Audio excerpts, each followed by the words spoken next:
and say there's anything wrong with the process that we've used. And I'm proud of that. Aside from the mission statement that was read at the beginning, we have some guiding principles that I just want to talk about in terms of how we want to structure this business. First is we're trying hard to find a balance, and that balance is between honoring the will of the voters and providing safe and accessible products to people that want to consume them, but at the same time ensuring public health and public safety are enhanced.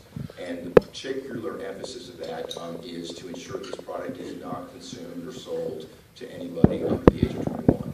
It's a very important part of our mission. We also strive for a diverse industry, and diversity has different dimensions. One is when we're talking about diversity, we're not talking about just diversity of jobs, but we're talking about diversity of entrepreneurial and equity opportunities. We want this industry to be characterized by diversity on an ethnic basis, with participation by women, with participation by veterans, with participation by LGBT community, and with participation of those with disabilities. The other states that we've looked at that have gone ahead of us, Colorado, Oregon, and Washington, have done some things very well. One of the things they have not done well is created a diverse industry, and we are committed to make it diverse. The other dimension of diversity that we're focused on is between small and large companies. There are a number of players in the medical marijuana industry that are going to convert to recreational use or add recreational use, and we welcome them. They're successful businesses. They know how this business works. They produce safe product at reasonable prices, so we welcome their participation in the industry. But we also want to see an opportunity for smaller players, whether it's storefront operators, whether it's people that are craft cultivators, whether it's co-ops among farmers. We want this industry to look like the state of Massachusetts in terms of the diversity that we have and the kinds of small companies that we have that make this economy what it is. There's one other dimension that qualifies under diversity, and this is legislatively mandated, which is we are required by the legislation to ensure that those that live in communities that have been disproportionately impacted by the administration of previous drug laws are full participants in this industry. And what that means is that we are creating lower barriers for entry. We are creating training programs and outreach programs to ensure that people that live in those communities have the opportunity to fully participate in this industry, and it's a very important part of our mandate. The last, but I do want everybody in this room to understand what I've come to learn over the last 5 months, which is there is a marijuana industry in the state of Massachusetts right now. Whether we like it or not, there's an industry. It is a large industry. It is an illegal industry, but it exists. And my point of view, and this is purely personal, my point of view is if that industry exists, and it does, aren't we better off regulating it, trying our best to make sure the products are safe, trying to make sure that we keep the products out of the hands of people under 21 years old, and generate jobs and tax revenues for our cities and towns around the state. So that is definitely a guiding principle. So that's how we got started.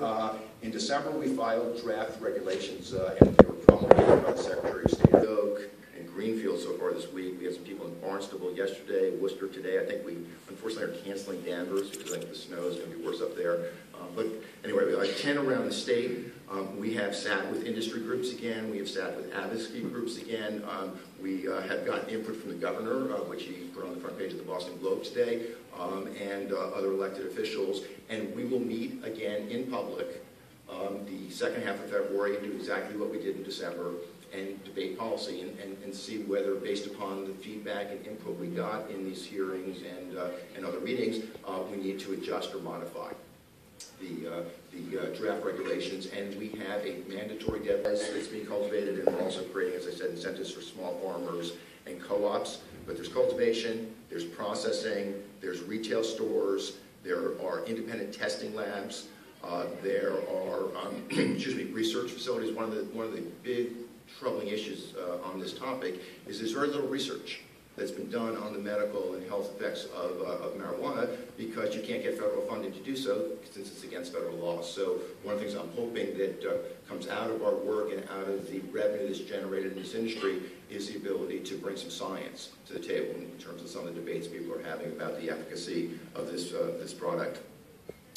And then, of course, the other category of licenses that we have authorized is social consumption, which is a pretty interesting and important and contentious debate.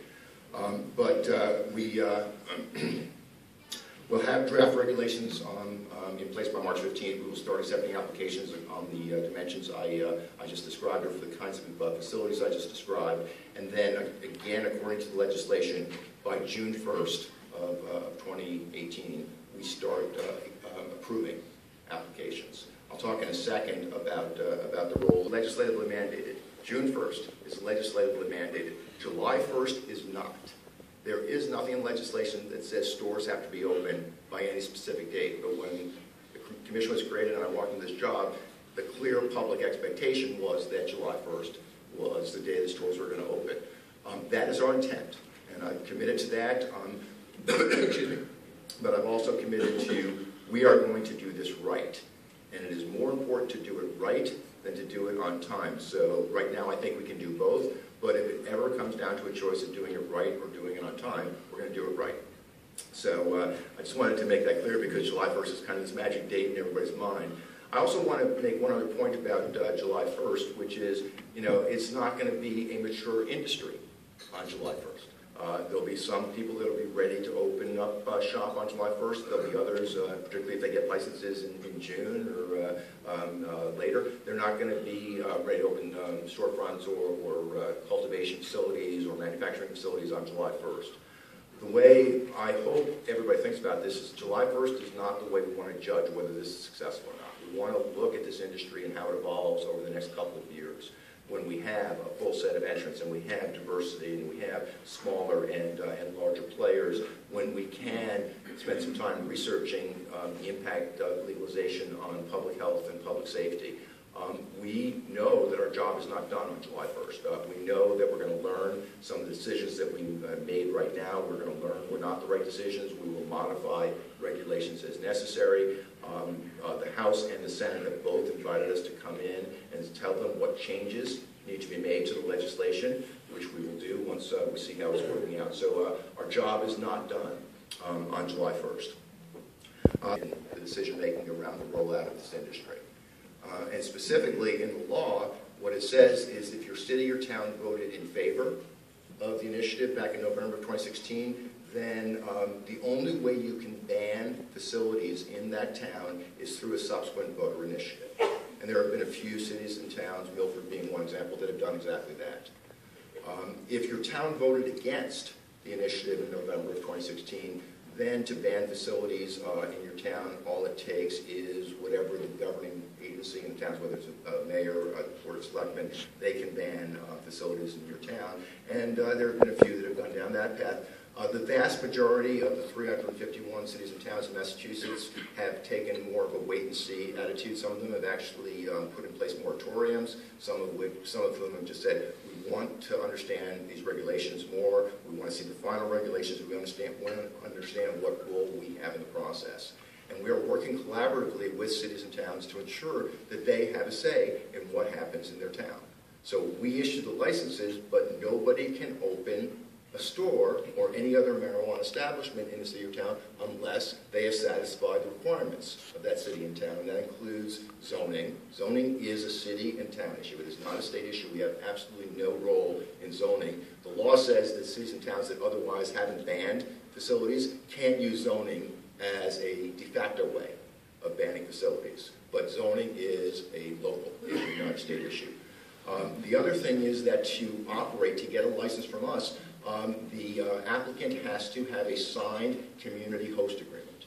And what that is an agreement between the municipality and the company on paying to the municipality whatever incremental costs will be incurred by that municipality because of this business. And they're only allowed to be 5-year agreements. They can only cover the actual costs incurred by the city and town in hosting these facilities. But until that agreement, and unless that agreement is in place, nobody's opening for business.